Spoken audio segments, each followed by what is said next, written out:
কবি আবু জাফর ওবায়দুল্লাহ। কবিতা কোনো এক মাকে।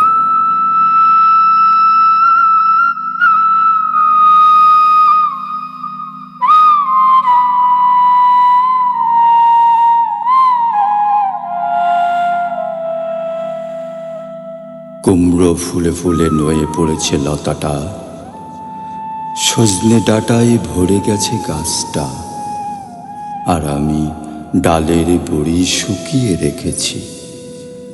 খোকা, তুই কবে আসবি, কবে ছুটি? চিঠিটা তার পকেটে ছিল, ছেঁড়া আর রক্তে ভেজা।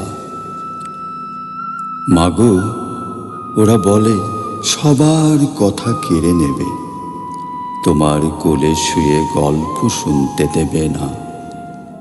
বলো মা, তাই কি হয়? তাই তো আমার দেরি হচ্ছে, তোমার জন্যে কথার ঝুড়ি নিয়ে তবেই না বাড়ি ফিরব। লক্ষ্মী মা, রাগ করো না, মাত্র তো আর কটা দিন। পাগল ছেলে, মা পরে আর হাসে। তোর উপরে রাগ করতে পারি? নারকেলের চিড়েকোটে উড়কি ধানের মুরকি ভাজে, এটা সেটা আরো কত কি।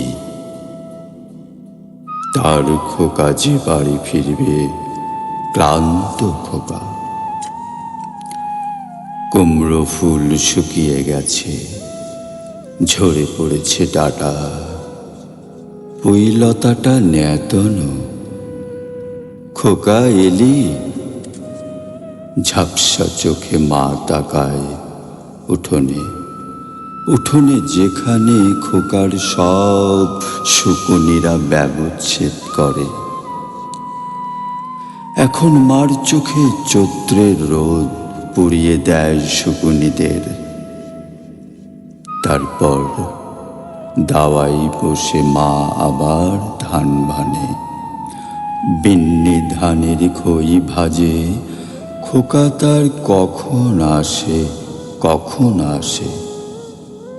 এখন মার চোখে শিশির ভোর, স্নেহের রোদে ভিটে ভরেছে।